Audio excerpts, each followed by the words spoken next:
বগুড়া ৬ আসনে উপনির্বাচন ৯ এপ্রিল। জিয়া পরিবার থেকেই জনপ্রতিনিধি চান স্থানীয়রা। আলোচনায় অর্ধ ডজন বিএনপি নেতাও।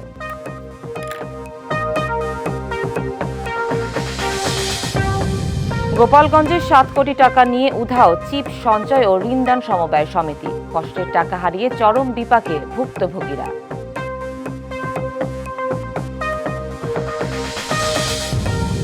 চলতি মৌসুমে মেহেরপুরের ৩০ কোটি টাকার সবজি রপ্তানি হয়েছে সিঙ্গাপুর ও মালয়েশিয়ায়। তালিকায় রয়েছে বাঁধাকপি, বিটরুট ও কাঁচামরিচ।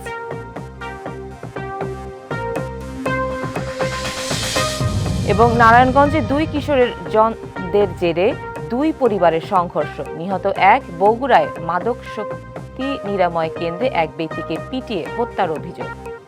প্রধানমন্ত্রী তারেক রহমানের ছেড়ে দেয়া বগুড়া ৬ আসনে ৯ এপ্রিল উপনির্বাচনের ঘোষণা দিয়েছে নির্বাচন কমিশন। তবে কে হবেন এই মর্যাদাপূর্ণ এই আসনের কাণ্ডারি, তা নিয়ে চলছে আলোচনা। যদিও স্থানীয়রা চাচ্ছেন জিয়া পরিবারের কাউকে তাদের প্রতিনিধি হিসেবে। আলোচনায় আছেন প্রধানমন্ত্রী তারেক রহমানের স্ত্রী ও কন্যার নামও। মনোনয়ন দৌড়ে আছেন বিএনপির অন্তত অর্ধ ডজন নেতাও। ত্রয়োদশ জাতীয় সংসদ নির্বাচনে ঢাকা ১৭ ও বগুড়া ৬ আসন থেকে নির্বাচন করেন বিএনপি চেয়ারম্যান তারেক রহমান। ২টি আসনে পান জয়, হন দেশের প্রধানমন্ত্রী।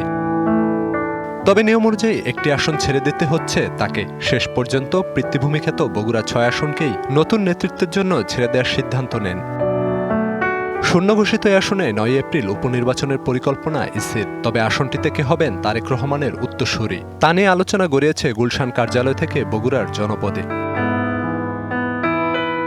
স্থানীয়রা আসনটি থেকে জিয়া পরিবারের কাউকে চান প্রতিনিধি হিসেবে। তারা মনে করছেন এতে একদিকে জিয়া পরিবারের নেতৃত্বের ধারাবাহিকতা রক্ষা পাবে, অন্যদিকে বাড়বে উন্নয়নের গতি।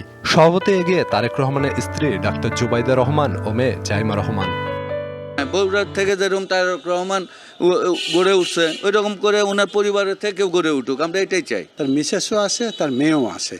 যেটাই হোক তার পরিবার থেকে যাকেই দেওয়া যাক তাকে দিলে আমার সর্বোত্তম হয়। একই ভাবনা স্থানীয় বিএনপিতেও। তবে চূড়ান্ত সিদ্ধান্ত না আসা পর্যন্ত আসনটিতে মনোনয়ন প্রত্যাশী বিএনপির ২ উপদেষ্টা একেএম মাহবুবুর রহমান ও হেলালুজ্জামান তালুকদার লালুসহ দলটির অর্ধ ডজন নেতা। যে পরিবারের এখনো তাদের পরিবারের মেয়ে আছে, স্ত্রী আছেন, তারা যোগ্য সবাই। তবে দলের সিদ্ধান্ত, নেতার সিদ্ধান্ত যদি হয় তাহলে আমি আসি। মাননীয় প্রধানমন্ত্রী উনি বিচক্ষণ ব্যক্তি, ওনাকে কোনো কিছু বলতে হবে না, বগুড়ার A to Z জানে। এখন উনি যেটা সিদ্ধান্ত দিবে সেটাই চূড়ান্ত। আসনটি নিয়ে সাধারণ মানুষের আবেগ থাকায় প্রার্থী নির্বাচনে বিএনপিকে ভেবেচিন্তে সিদ্ধান্ত নেওয়ার পরামর্শ সুশীল সমাজের। আর দলটি ফয়সালার ভাত ছেড়ে দিয়েছেন দলের চেয়ারম্যান তারেক রহমানের উপরেই। তো বগুড়াবাসীর তো প্রত্যাশা থাকবেই সবসময় জিয়া পরিবারের পক্ষ থেকেই কেউ না কেউ এখানে নির্বাচনে দাঁড়াক। তা না হয় তাহলে বগুড়ায় যারা উন্নয়নে ভূমিকা রাখবে তাদের মধ্যে কাউকে দিলে মনে হয় ভালো হবে। অনেকেই চাইবে, সেখান থেকে সবাইকে তো দিতে পারবেন না, একজনকে মনোনয়ন দেবেন। আরও অনেক জায়গা রয়েছে, তাদেরকে সেখানে প্রোভাইড হয়তো করতে পারেন। আসনটিতে ৩ দফা নির্বাচন করে প্রতিবারই বিপুল ভোটে জয়ী হন বিএনপির প্রয়াত chairperson Begum Khaleda Zia. DBC news desk.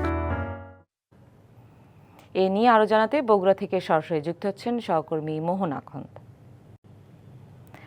মোহন, বগুড়া ৬ আসনে উপনির্বাচন কি বলছে সাধারণ মানুষ? আলোচনায় আছেন কারা, জানাবেন। সুনন্দা, জাতীয় নির্বাচনের ১৩ দিনের পর আবার বগুড়া নির্বাচনের আবহ শুরু হয়েছে। আপনি জানেন যে বগুড়া ৬ সদর আসনে প্রধানমন্ত্রী বিএনপি চেয়ারম্যান জনাব তারেক রহমান প্রার্থী হয়েছিলেন। তিনি এই আসনটি ছেড়ে দিয়েছেন, ঢাকা ১৭ আসনে রেখে দিয়েছেন। নিয়ম অনুযায়ী এখানে আগামী ৯ এপ্রিল ভোট গ্রহণ করা হবে উপনির্বাচনে। তো এখানে উপনির্বাচনে প্রার্থী কে হবেন এখন নিশ্চিত না। তবে বগুড়ার নেতাকর্মী, বিএনপির এবং সাধারণ মানুষ চান জিয়া পরিবারের কেউ, অর্থাৎ প্রধানমন্ত্রী জনাব তারেক রহমানের স্ত্রী ডাক্তার জুবাইদা রহমান অথবা তার কন্যা জাইমা রহমান, তাদের দুইজনে কে একজন প্রার্থী হন। অথবা যদি তারা না হতে পারেন সেক্ষেত্রে বগুড়ার বিএনপি নেতাকর্মী দাবি করছেন যারা ত্যাগী এবং যারা নিঃস্বার্থ দলের জন্য কাজ করেছেন এবং আগামীতে বগুড়ার উন্নয়নে ভূমিকা রাখবেন সংসদে এবং সরকারে, সেরকম কাউকে একজন নমিনেশন দেওয়া হোক। সেক্ষেত্রে বর্তমানে বগুড়া জেলা বিএনপি সভাপতি জনাব রেজাউল করিম বাদশাহ, সাবেক সভাপতি advocate Mahbubur Rahman, BNP chairman উপদেষ্টা হেলালুজ্জামান তালুকদার লালু, সাবেক সভাপতি সাইফুল ইসলাম এরকম সহ এবং বিএনপি মিডিয়া সেল আহ্বায়ক ডক্টর পাভেল সহ অনেকের নাম কিন্তু নেতাকর্মীরা বলছেন যে যদি জিয়া পরিবারের কাউকে প্রার্থী করা না সম্ভব হয় সেক্ষেত্রে যেন এদের মধ্যে কাউকে একজনকে নমিনেশন দেওয়া হয়। সুনন্দা, আপনাকে জানিয়ে রাখি গত 12ই ফেব্রুয়ারি যে নির্বাচন হয়েছে সেখানে কিন্তু এখানে কিন্তু 71% মানুষ ভোট দিয়েছে এবং তার মধ্যে 37% মানুষ কিন্তু তারেক রহমানের উপর আস্থা রেখেছেন। সুনন্দা। মোহন, ধন্যবাদ আপনাকে। সচিবালয় থেকে শুরু করে সরকারি কর্মকর্তা কর্মচারীদের সময় মতো অফিসের উপস্থিতির নির্দেশনা দেয়া হয়েছে। কতটা মানা হচ্ছে এই নির্দেশনা বিস্তারিত জানাতে সচিবালয় থেকে যুক্ত হচ্ছেন সহকর্মী বিজন কুমার দাস। বিজন, প্রধানমন্ত্রীর সময় মেনে নিয়মিত অফিস করছেন, কর্মকর্তা কর্মচারীদের অবস্থা কেমন দেখছেন, কি বলছেন তারা, জানাবেন। দেখুন সুনন্দা, কিছুক্ষণ আগে যারা প্রবেশ করছেন তাদের সাথে আমি কথা বলতে চেয়েছিলাম যে উপস্থিতি বিষয়ে। তারা বলছেন যে আগে আমি পাঞ্চ করে আসি, মানে হাজিরাটা দিয়ে আসি, তারপর আপনার সাথে কথা বলবো। তার মানে তাদের যে ব্যস্ততা বেড়েছে, অন্তত তাদের সাথে কথা বলে আমরা সেটি বুঝতে পেরেছি। তবে অনেকে স্বীকার করেছেন যে আগে আসলে কিছুটা ঢিলে ডালা ছিল, কিন্তু এই নতুন সরকার আসার পর যে প্রধানমন্ত্রী নির্দেশনা দিয়েছেন এবং বিশেষ করে জনপ্রশাসন মন্ত্রণালয় থেকে গতকালকে যে চিঠি ইস্যু করা হয়েছে সেই পরিপ্রেক্ষিতে সবাই সজাগ আছেন এবং তারা এবং অফিস করছেন। ইতিমধ্যে আমরা দেখছি যে বিশেষ করে গাড়িতে করে সচিব পর্যায়ে যারা আছেন বা সিনিয়র সচিব বা সহকারী সচিব বা জয়েন্ট সেক্রেটারি আমরা যাই বলি, তারা গাড়িতে করে আসছেন। তাদের গাড়ি এখনো প্রবেশ করছে। আর বিশেষ করে চতুর্থ শ্রেণী তৃতীয় শ্রেণীর কর্মকর্তা কর্মচারী যারা আছেন বা সহকারী যারা আছেন, যে অ্যাসিস্ট্যান্ট যারা আছেন, ব্যক্তিগত কর্মকর্তা যারা আছেন, তারা ইতিমধ্যে সবাই কিন্তু আগেই প্রবেশ করেছেন। বিশেষ করে অফিসের সচিবালয়ে 5টি গেট রয়েছে, যে একাধিক গেট দিয়ে কিন্তু তারা প্রবেশ করতে পারছেন। আগে আমি 5 নম্বর গেটে ছিলাম, এখন আমি 2 নম্বর গেটে এসেছি। এখানে আপনি দেখতে পাচ্ছেন একজন মন্ত্রীর গাড়ি আমরা প্রবেশ করতে দেখছি। এর আগেও কিন্তু একাধিক গাড়ি কিন্তু সচিবালয়ে প্রবেশ করেছে। আমি আগেই জানিয়েছিলাম যে প্রধানমন্ত্রী আজকে অফিসে এখানে ক্যাবিনেট ডিভিশনে যে এখানে আসবেন এবং আজকে একনেক যেটা অর্থনৈতিক পরিষদের যে নির্বাহী কমিটির বৈঠকটি হওয়ার কথা রয়েছে, যেটি এখনো চূড়ান্ত নয়, আমি শুনেছি যে সেটি হতে পারে। তারপরেও তার একাধিক প্রোগ্রাম রয়েছে। আমি বলছিলাম যে উনি বনানীতে যাবেন, ক্যান্টনমেন্টে যাবেন। তার আগমনকে কেন্দ্র করে অফিসের গতি যেমন বেড়েছে, এই ঠিক নির্দেশনার পর থেকে যে দাপ্তরিক নির্দেশনা সেটির পর থেকে কাজের গতি বেড়েছে, সেটি তারা স্বীকার করেছেন। আমরা গত কয়েকদিন ধরে সচিবালয়ে যারা নিয়মিত কাজ করছে আমরা দেখছি যে মন্ত্রীদের একাধিক প্রোগ্রাম রয়েছে এবং বিশেষ করে নতুন নির্বাচিত সরকার তারা সচিবালয়ে যখন অফিস করতে আসছেন মন্ত্রীরা, নির্বাচনের পরপরই তাদের এলাকার যারা নেতাকর্মী আছেন, যেহেতু রাজনৈতিক সরকার, তাদের সাথে দেখা করার জন্য প্রতিদিন বাইরে থেকে প্রচুর লোকজন আসছেন। আপনি দেখতে পাচ্ছেন যে এখনো পর্যন্ত সচিবালয়ে প্রচুর গাড়ি কিন্তু প্রবেশ করছে। মাত্র 9টা বেজে গেছে, হয়তো কিছুক্ষণের মধ্যে তাদের সেই আশা শেষ হবে। এবং আমরা দেখেছি যে কয়েকজন মন্ত্রী কয়েকজন তাদের প্রোগ্রামও রয়েছে। এছাড়া সচিবালয়ে যারা আছেন, বিশেষ করে ঢাকার বাইরে থেকে যারা আসছেন, তারা অনেক আগেই প্রবেশ করেছেন। আমি পরবর্তীতে মন্ত্রণালয়ের ভিতরে যাওয়ার চেষ্টা করব, দেখব আসলে কোনো দপ্তর কোনো ফাঁকা আছে কিনা সেটি জানার চেষ্টা করব। তো আপাতত দেখছি যে এখনো পর্যন্ত সচিবালয়ে যারা আসছেন তারা বেশিরভাগই প্রবেশ করেছেন, আর হয়তো কিছু বাকি আছে। আমরা এখানে অপেক্ষা করছি, আমরা দেখছি পরবর্তীতে যদি মন্ত্রণালয়ের ভিতরে দাপ্তরিক কাজতে কোনো টেবিল ফাঁকা থাকে সেটি পরবর্তী খবরে তো আপনাকে দেখানোর চেষ্টা করতে পারবো। তো শুনুন, আপাতত এই ছিল আমার কাছে এখানকার সবশেষ খবর। বিজন, ধন্যবাদ আপনাকে। এদিকে সরকারি কর্মকর্তা কর্মচারীরা সময় মতো অফিসের নির্দেশনা মানা হচ্ছে কিনা এ নিয়ে আরো জানাতে রংপুর থেকে আমাদের সাথে যুক্ত হচ্ছেন সহকর্মী মাজেদ মাসুদ। মাজেদ, রংপুরের বিভাগীয় কমিশনার অফিসের চিত্র কেমন দেখছেন, জানাবেন। সুনন্দা, আমি এই মুহূর্তে রয়েছি বিভাগীয় সদর দপ্তর অফিসের ঠিক সামনে। আমরা দেখেছি সকাল 9টার কিছুটা সময় আগে থেকেই কিন্তু এই অফিসের যারা কর্মকর্তা কর্মচারী রয়েছেন তারা আসতে শুরু করেছেন। কিছুক্ষণ আগেই সরকারি যে স্টাফ বাস রয়েছে সেই বাসের মধ্যেও নিয়মিত যে কর্মচারীরা বা কর্মকর্তারা যাতায়াত করে থাকেন সেটিও কিন্তু এসেছে এবং আমরা দেখেছি কর্মকর্তারা তাদের স্ব দপ্তরে গেছেন। এখনও অনেকেই আসছেন, হয়তো অল্প সময়ের মধ্যেই সেই আশাও শেষ হয়ে যাবে। আপনি নিশ্চয়ই জানেন যে নতুন সরকার দায়িত্ব দায়িত্ব নেওয়ার পর থেকেই সারা দেশের মধ্যে একটি প্রাণচঞ্চলতা চলে এসেছে। কর্মক্ষেত্রগুলোও কিন্তু কর্মমুখর হয়ে উঠেছে। আগে থেকেই রংপুর অঞ্চলের যারা কর্মকর্তা কর্মচারী সরকারি বা আধা সরকারি স্বায়ত্তশাসিত এবং আধা স্বায়ত্তশাসিত যে প্রতিষ্ঠানগুলো রয়েছে, এই প্রতিষ্ঠানের কর্মকর্তা কর্মচারীরা ঠিকভাবেই অফিস করছিলেন, কিন্তু তারপরেও বিএনপির তারেক রহমান সরকার ক্ষমতা নেবার পর থেকেই কিন্তু তাদের মধ্যে অন্যরকম একটি প্রাণচাঞ্চলতা এবং কর্ম উদ্দীপনা আমরা খেয়াল করছি। একদিকে সরকারি কর্মকর্তা কর্মচারীদের যেমন কাজে শৃঙ্খলা ফেরানো লক্ষ্য রয়েছে, অন্যদিকে জনগণের সেবা যেন নিশ্চিত হয়, সময় অনুবর্তিতা যেন মেনে চলেন কর্মকর্তা কর্মচারীরা বা সরকারি যারা অধস্তন ব্যক্তি রয়েছেন তারা যেন সেটি মেনে চলেন। সেজন্য কিন্তু গতকাল মন্ত্রিপরিষদ বিভাগ থেকে জেলা প্রশাসক, বিভাগীয় কমিশনার সহ স্ব মন্ত্রণালয়ের নিজ নিজ দপ্তরে কিন্তু সেই চিঠি পাঠানো হয়েছে এবং সেটির পর থেকে আমরা দেখেছি আরও একটু নড়ে চড়ে বসেছেন। আমরা একটু এই স্টাফ বাসের যিনি চালক আছেন তার সাথেই কথা বলবো। আপনার কাছে একটু জানতে চাই, আজকে আসলে কতটার সময় এখানকার কর্মকর্তা কর্মচারীরা তাদেরকে এই অফিসে বাসে নিয়ে এসেছেন? না, প্রতিদিন নয়, ইনশাল্লাহ নতুন সরকার আসার পর থেকেই আমরা 9টার নিয়মিত অফিস করি। আজকেও 9টার মধ্যেই উপস্থিত হয়েছি। কতজন কর্মচারী আপনার বাসে যাতায়াত করেন? না, 57 জন, প্রায় 57 জন। অনেক ধন্যবাদ। সুনন্দা, আমরা শুনছিলাম তিনি যেটি জানালেন যে 57 জন শুধুমাত্র তার বাসে করে এসেছেন। এর বাইরে আমরা দেখেছি অনেকেই মোটর বাইকে, কেউ রিকশায়, আবার সরকারি গাড়িতে করে তারা এসেছেন এবং ঊর্ধ্বতন কর্মকর্তা যারা রয়েছেন, বিশেষ করে রেঞ্জ ডিআইজি এবং বিভাগীয় কমিশনার, অতিরিক্ত বিভাগীয় কমিশনার সহ সরকারি যে শীর্ষ কর্মকর্তারা বিভাগীয় পর্যায়ের, তারাও কিন্তু যথাসময়ে এসেছেন। সব কিছু মিলিয়ে আমরা যেটি দেখছি আসলে সরকারের যে উদ্যোগ, একদিকে যেমন হচ্ছে শৃঙ্খলা ফেরানো, জনগণের সেবা তাদের দোরগোড়ায় পৌঁছে দেওয়া এবং সরকারি কর্মকর্তারা যেন নিয়ম অনুবর্তিতার মধ্যে থাকেন, তারা যেন অনিয়ম না করেন, সেই ব্যাপারগুলো যেমন নিশ্চিত করবার জন্য মন্ত্রিপরিষদ যে উদ্যোগ নিয়েছে সেটির সফল বাস্তবায়ন আমরা দেখছি। আশা করছি জনগণের মধ্যেও এর সুফল বয়ে আনবে। সুনন্দা। মাজেদ, ধন্যবাদ আপনাকে। এ বিষয়ে আরও বিস্তারিত জানাতে চট্টগ্রাম নগরীর জেনারেল হাসপাতাল থেকে সরাসরি যুক্ত হচ্ছেন সহকর্মী শহীদুল ইসলাম শহীদ। শহীদ, জেনারেল হাসপাতাল চিকিৎসকের কর্মতৎপরতা কেমন দেখছেন, জানাবেন। চট্টগ্রামে যে দুটি সরকারি হাসপাতাল রয়েছে তার মধ্যে চট্টগ্রাম জেনারেল হাসপাতাল, যেটি আসলে আন্দরকিল্লায় অবস্থান করছে, আমরা এখানে এসেছি। আমরা যে সরকারি হাসপাতালে যে আসলে যারা এখানকার কর্তব্যরত চিকিৎসক আছেন তারা কি এখানে সময় মতো এসেছেন কিনা বা এখন কাজের পরিবেশ কেমন সেটা আমরা দেখতে এখানে এসেছি। আমরা সকাল 9টার সময় ঠিক এখানে দেখেছি যে জেনারেল হাসপাতালে তত্ত্বাবধায়ক আছেন যিনি ডাক্তার একরাম হোসেন, তিনি ভিজিট করেছেন। আমরা সেই সময় তার সঙ্গে কথা বলেছিলাম। তবে আমরা দেখতে পাচ্ছি যে বেলা যখন 9টা বা 8:50-এর পরপরই এখানে যারা চিকিৎসক রয়েছেন তারা এখানে এসেছেন এবং আসতে শুরু করেন। পাশাপাশি তারা যে এখানকার যে এখানকার যে রুগীরা আসছেন তাদেরকে আসলে চিকিৎসার যে সেবা সেটা আসলে দিচ্ছেন। এছাড়াও আমরা তখন আমরা ডাক্তার যে হাসপাতালে যে তত্ত্বাবধায়ক আছেন তার সঙ্গে আমরা কথা বলেছেন। তিনি বলেছেন যে এই হাসপাতালে 52 জন চিকিৎসক কর্মরত আছেন, যদিও বা এই হাসপাতালে আগে থেকে সরকারি যেহেতু 250 শয্যার যে হাসপাতাল, এই হাসপাতালে আগে থেকে আসলে চিকিৎসক যে সংকট সেটাও আছে। তবে এর মধ্যে যে 52 জন আছেন তারা আসলে এখানে এসেছেন এবং যথাসময়ে এসেছেন। এবং তিনি বলেছেন এছাড়াও যে এখানকার আমরা কর্মকর্তা যারা আছেন তারাও এসেছেন, আমরা দেখেছি প্রশাসনিক কর্মকর্তা।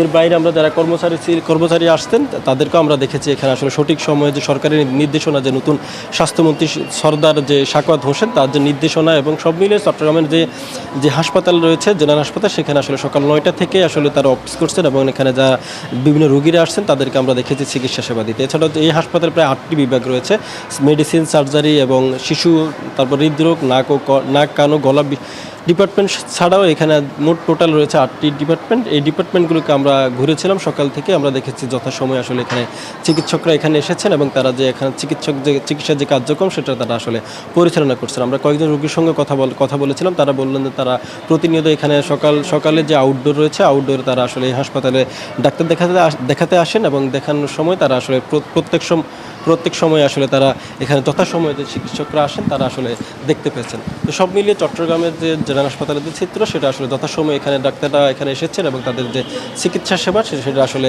তারা দিয়ে যাচ্ছেন। চট্টগ্রামের জেনারেল হাসপাতাল থেকে এই ছিল আমার কাছে। শহীদ, ধন্যবাদ আপনাকে। কম সুদে মিলবে মোটা অঙ্কের ঋণ, এমন প্রলোভনে গোপালগঞ্জে গ্রাহকের প্রায় 7 কোটি টাকা নিয়ে উধাও চিপ সঞ্চয় ও ঋণদান সমবায় সমিতির নামের প্রতিষ্ঠানের কর্মকর্তারা। কষ্টের টাকা হারিয়ে চরম বিপাকে ভুক্তভোগীরা করেছেন বিক্ষোভ মিছিল ও মানববন্ধন। 5 লাখ দেবে, তারপরে 10 লাখ টাকা দেবে, এই সবাই মানুষের কাছে মারে টেরে নিয়ে চলে গেছে। এমন বায়বীয় চটকদার আশ্বাসে চিপ সঞ্চয় ও ঋণদান সমবায় সমিতিতে কষ্টার্জিত টাকা জমা রেখেছিলেন গোপালগঞ্জ সদর উপজেলার গোপীনাথপুরের ১৯০০ বাসিন্দা।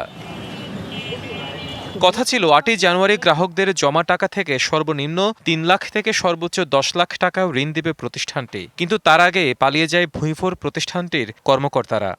মেয়াদ বড় দেখাই এবার ৩ লাখ টাকা লোন দেবে, তাই আমরা তো জানি সব জায়গায় ১০,০০০ টাকা লাখে ধোয়া লাগে, ৩ লাখে ৩০,০০০ জীবন বিমা নেছে, এসে আপনার ৫,০০০ টাকা ডিপিএস নেছে ৪০,০০০ টাকা আমাকে দেওয়া হয়েছে। বাজান গরিবের দিকে তাকাইয়ে টাকাটা যেভাবে পাওয়া যায় সেইভাবে একটু চেষ্টা করেন বাজান। ওদের লোন দেওয়ার কথা ছিল ৮ তারিখে, ৮ তারিখে সবাই অফিসে গেছে, যাওয়ার পরে দেখে যে অফিস বন্ধ। প্রতারকরা নিয়ে গেছে গ্রাহকদের জমা প্রায় ৭ কোটি টাকা, এমনকি বকেয়া ২ মাসের অফিস ভাড়াও। ২ মাসের বাসা ভাড়া বলছে আগামী মাসে লোন দেবো, আগামী মাসে আপনার বাসা ভাড়া আমরা দিয়ে দেবো একসাথে, এই তারপর চলে গেছে।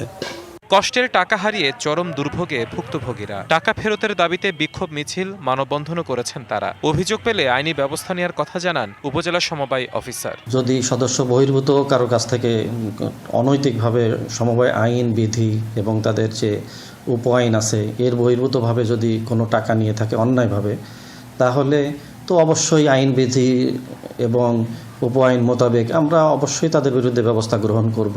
দ্রুত দোষীদের গ্রেপ্তার করে দৃষ্টান্তমূলক বিচারসহ টাকা ফেরতের দাবি ভুক্তভোগীদের।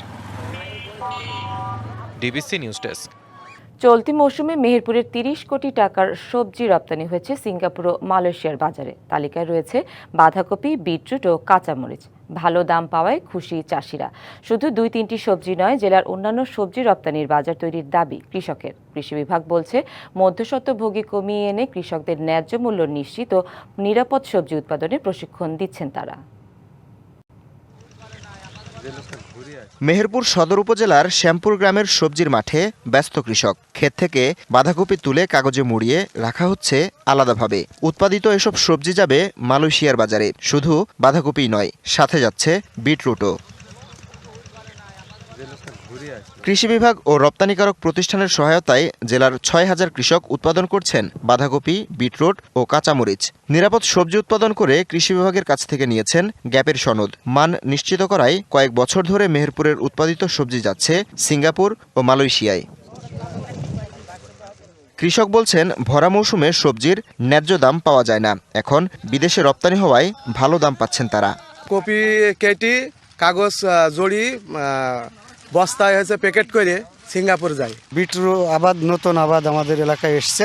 মালটা চিটাগাং যাইছি, বিদেশ যাইছি, তারপর আপনার ঢাকায় যাইছি, আমাদের দেশের ছেলেপিলেও খুব খাইছি। পার বিঘাতে আমার খরচ হয়েছে 40,000 টাকা, এখন বিক্রয় হচ্ছে 65,000 টাকা। কন্ট্রাক্টর চাষে একটা আমাদের চুক্তি দাম দিয়ে দেয়, সেটা আমাদের প্রফিটটা বেশি হয়। অন্যান্য জেলার তুলনায় মেহেরপুরের উৎপাদিত সবজির মান ভালো থাকায় বিদেশের বাজারে কদর রয়েছে। তাই কৃষকদের সব ধরনের সহযোগিতা করছেন কৃষি বিভাগের মাঠকর্মীরা।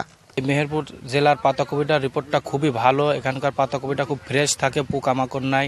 কৃষি অফিসের মাধ্যমে এই জিনিসগুলো আমরা এক্সপোর্ট করে থাকি। স্থানীয়ভাবে বাজারে দেখা যায় ৩০-৩৫ হাজার টাকা পার প্রতি ৩৩ শতকে যদি বিক্রি করে, এটা বাইরে রপ্তানি করে দেখা যাচ্ছে ৬০,০০০ টাকা পায়। এই জন্য চাষিরা একটু বেশি আগ্রহী, আমরা তাদের খেতে যাই, পরামর্শ দিই। কৃষি বিভাগ বলছে, জেলায় উৎপাদিত অন্যান্য সবজির রপ্তানির সম্ভাবনা খতিয়ে দেখছেন তারা। পাশাপাশি নিরাপদ সবজি উৎপাদনে কৃষককে দেয়া হচ্ছে প্রশিক্ষণ। প্রায় ৫,০০০ কৃষক এই রপ্তানি প্রক্রিয়ার সাথে যুক্ত হয়েছে। নিরাপদ ফসল উৎপাদন যাতে কৃষকরা করে, এবং আমরা এর আওতায় আমাদের বিভাগের কৃষি বিভাগের পক্ষ থেকে আমরা একটা সার্টিফিকেট দেওয়ার চেষ্টা করছি, যার নাম উত্তম কৃষি পরিচর্যা, যাকে সংক্ষেপে আমরা গ্যাপ বলছি। মেহেরপুরে রপ্তানিযোগ্য সবজি উৎপাদন বাড়াতে পারলে লাভবান হবেন কৃষক, কমবে তাদের লোকসানের পাল্লা। DBC news desk. বাজার পরিস্থিতির আরো খবর জানাতে নীলফামারী থেকে যুক্ত হচ্ছেন সহকর্মী ওয়ালি মাহমুদ সুমন। সুমন, সবজি ও নিত্যপণ্যের দাম কেমন দেখছেন? বাজার নিয়ন্ত্রণে প্রশাসনের পক্ষ থেকে কোনো ব্যবস্থা নেওয়া হচ্ছে কিনা জানাবেন। শুরুতেই আপনাকে একটু জানিয়ে রাখি, উত্তরের জেলা নীলফামারী একটি কৃষি প্রধান অঞ্চল। এখানে আসলে প্রত্যেকটা মানুষ গ্রামগঞ্জ থেকে শুরু করে সবাই আবাদ, যে কোনো ধরনের সবজি, সব ধরনের এই কাঁচামালের সাথে সম্পৃক্ত। আমি এই মুহূর্তে দাঁড়িয়ে আছি নীলফামারীর কাঁচা বাজারের আড়তে, যেখানে এই শীতকালীন সবজি থেকে শুরু করে গ্রীষ্মকালীন যে সবজিগুলো নতুন আসছে সেগুলো সবগুলোই সুন্দরভাবে পরিষ্কার করে সাজিয়ে রেখেছে। এখানে যদি আমি আপনাকে এই রমজান মাসের একটু দরদামের কথা বলি, তাহলে আলুর বাজার একেবারেই ধস পড়েছে, 4 থেকে 5 টাকা কেজি। এখানে শশা রয়েছে, শশা হচ্ছে 40 থেকে 45 টাকা কেজি।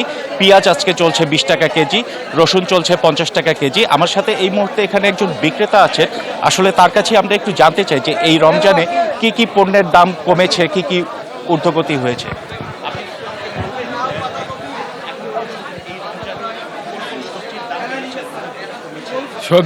সবজির দাম সবগুলাই একটু কম আছে। বর্তমান আপনার এই যে রসুনের দাম ছিল 100 টাকা, 80 টাকা 80 পৌঁছে গেছে। আপনার পেঁয়াজের দাম ছিল 40 টাকা, পেঁয়াজ আজকে বেচতেছি 20 টাকা। আপনার হলো বেগুনের দাম একটু বাড়তি, বেগুনের দাম আসলে 60 টাকা, সেই বেগুন বেচতেছি 80, 85, 90 টাকা পর্যন্ত। এখানে এই গ্রীষ্মকালীন কিছু সবজি উঠেছে, সেটা হচ্ছে করলা, সজিনা, সেগুলোর দাম কেমন? আচ্ছা, করলার দাম বর্তমান 120 টাকা, কিন্তু কম, বেশি নাই, সীমিত আসতেছে, এখনো সবজিটা ওঠে নেই। সুনন্দা, যেমনটা শুনছিলেন যে এখানে কাঁচা বাজারে কিছুটা দাম কমলেও কিছু কিছু জিনিসের দাম আজকে একটু বেড়েছে। যেমন কাঁচামরিচের দামটা একটু বেড়েছে, গতকাল ছিল 95 টাকা, আজকে সেটা পাইকারি দর চলছে 100 টাকা। এর সাথে যদি আমি আপনাকে মাছ মাংসের কথা বলি, ব্রয়লার মুরগি 180 টাকা, পাকিস্তানি মুরগি যেটা আমরা সোনালী মুরগি বলছি সেটা 280 টাকা, এবং দেশি মুরগি চলতে 6 থেকে 650 টাকা। সুনন্দা, এই ছিল নীলফামারী কাঁচা বাজার থেকে আমার কাছে সর্বশেষ তথ্য। সুমন, ধন্যবাদ আপনাকে। টেকনাফের বাজার দর নিয়ে জানাতে সরাসরি যুক্ত হচ্ছেন সহকর্মী মোহাম্মদ শাহিন। শাহিন, বাজারে নিত্যপণ্যের দর কেমন দেখছেন, ক্রেতা বিক্রেতারা কি বলছেন জানাবেন।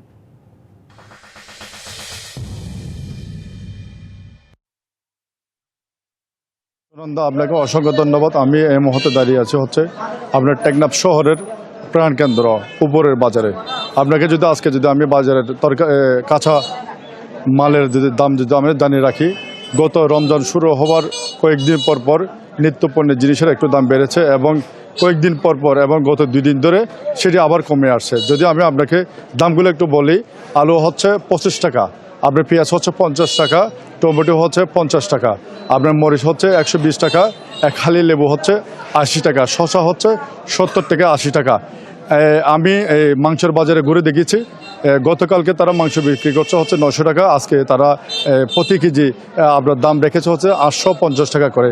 আমি আজকে একজন তরকারি ব্যবসায়ীর সাথে কথা বলবো, কেন ক্রেতারা বারবার অভিযোগ করে দাম বেশি বাড়তি। আমি সে বিষয়ে একজন ব্যবসায়ী থেকে জিজ্ঞেস করব, সে দামের বিষয়ে আমাকে কি বলে। আচ্ছা, ওই কেন আপনারা তরকারির দাম বৃদ্ধি করেন, বা কি কারণে তরকারির দাম বৃদ্ধি হয় যদি আমাকে একটু বলেন। আমরা এখানে দাম বৃদ্ধি হয়ে যায় একমাত্র এই রোহিঙ্গার কারণে। যারা খেতি কলা ঘরে বাড়িতে বাড়িতে যায়, রোহিঙ্গা মাল কিনে নিয়ে যায়, বাজারে 100 টাকা বিক্রি করলে ওই বাড়িতে বিক্রি করে 110 টাকা রোহিঙ্গারা নিয়ে যায়। যদি ওই তারা না নিত, আমরা এখানে শসা বিক্রি করতাম 50 টাকা করে, তারা নিয়ে যাওয়ার কারণে আমরা শসা বিক্রি করছি 80 টাকা। প্রথম রোজাতে বিক্রি করছে 120 টাকা, 100 টাকা করে। রোহিঙ্গারা বাড়িতে যায় নিয়ে যাচ্ছে 110 টাকা করে। এই জন্য আমাদের দাম বাড়তি। এখানে চাষ করার মতো এমন জায়গা না, এর রোহিঙ্গার বসবাস বেড়ে গেছে। ওরা প্রতিটা গ্রামে গ্রামে যেখানে কৃতিকলা করতে, এখানে তারা বসত বাড়ি করতেছে, এই জন্য কৃতিকলা করতে পারছে না। আমাদের এখানে চাষ করে যারা কৃষক আছে ওরা কৃতি করতে পারছে না, এই জন্য। সুনন্দা, টেকনাফের বাজার থেকে এই ছিল আমার সর্বশেষ আপনার তথ্য। শাহিন, ধন্যবাদ আপনাকে। রমজান মাসে আমিষ পণ্যের দাম সহনীয় রাখতে ভোলায় সুলভ মূল্যে দুধ, ডিম ও মুরগির মাংস বিক্রি শুরু হয়েছে। আমিষেই শক্তি, আমিষেই মুক্তি স্লোগান সামনে রেখে জেলা প্রাণী সম্পদ বিভাগ ও জেলা প্রশাসনের যৌথ উদ্যোগে এই কর্মসূচি নেওয়া হয়েছে। পুরো রমজান মাস জুড়ে সরকার নির্ধারিত মূল্যে প্রায় 2 লাখ পিস ডিম, 2000 কেজি মুরগির মাংস এবং 2000 লিটার দুধ বিক্রি করা হবে। নির্ধারিত স্থানে প্রতিদিন এই কার্যক্রম পরিচালিত হবে। উদ্যোগটি প্রশংসনীয় হলেও দামের বিষয়ে মিশ্র প্রতিক্রিয়া রয়েছে। কেউ কেউ বলছেন বাজার দরের তুলনায় কিছুটা কম হলেও আরও কমানো গেলে তাদের জন্য উপকার হতো। প্রান্তিক মানুষের জীবনযাত্রার ব্যয় কমাতে সরকার বিভিন্ন উদ্যোগ নিয়েছে। রমজান মাসে আমিষ পণ্য সহনীয় দামে সরবরাহ সেই উদ্যোগেরই অংশ। এতে বাজার চাপ কমবে এবং সাধারণ মানুষ উপকৃত হবে বলে জানান অতিরিক্ত জেলা প্রশাসক। পবিত্র রমজানে ইফতারের টেবিলে জিলাপি না থাকলে যেন পূর্ণতা পায় না আয়োজন। আর ময়মনসিংহ নগরীতে ইফতার মানেই টক মিষ্টি জিলাপি, যার উদ্ভাবন হয় 3 দশকেরও বেশি আগে।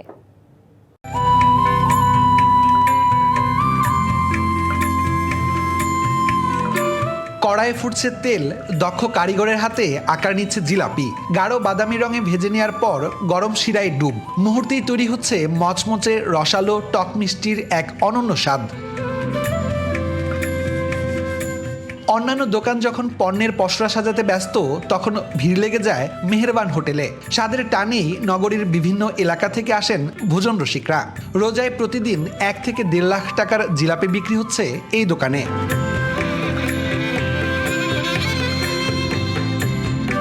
এই হোটেলের কর্মচারী জাকির 33 বছর আগে প্রথম এ জিলাপি তৈরি করেন। বৃষ্টির দিনে ক্রেতা না থাকায় নষ্ট হতে বসা ময়দা আর চিনির মিশ্রণে তেঁতুলের টক আর মাসকলাই মিশিয়ে বানান নতুন স্বাদের জিলাপি। কর্মচারীদের খাওয়ানোর পর সবার মুখে প্রশংসা। সেখান থেকেই শুরু হয় এই ঐতিহ্যের পথ চলা। সারা শহরের সিংহভাগ মানুষ এই দোকানের জিলাপিটাকে পছন্দ করে। এই জায়গার জিলাপিটা অনেক ভালো, সেই কারণে আমরা প্রতি রমজান মাসে এখান থেকে নিই। রমজান ছাড়াও ভিড় থাকে প্রত্যেক দিন, এরকম এটা ময়মনসিংহের ঐতিহ্যবাহী দোকান। 2012 সাল থেকে মান উন্নয়নে ঘি ব্যবহার শুরু হয়। প্রতিবার ভাজার সময় ব্যবহার হয় নতুন তেল। বছরের অন্যান্য সময়ে প্রতিদিন প্রায় 2 মণ বিক্রি হলেও রমজানে তা বেড়ে দাঁড়ায় 6 থেকে 7 মণে। ডাক্তার করা পূর্ণ মিলন, ওই পূর্ণ মিলনে 2 বছর জেলায় পাচ্ছি। ওই বিশেষ করে আর কি যে তারা যে ফেসবুকে ছাড়ছে, ওই ফেসবুকে ছাড়াতে মনে করো যে জিলাপিটা আরো উন্নত হয়ে গেছে। বর্তমানে টক মিষ্টি জিলাপি বিক্রি হচ্ছে 220 টাকা কেজি দরে, আর ঘিয়ে ভাজা স্পেশাল 360।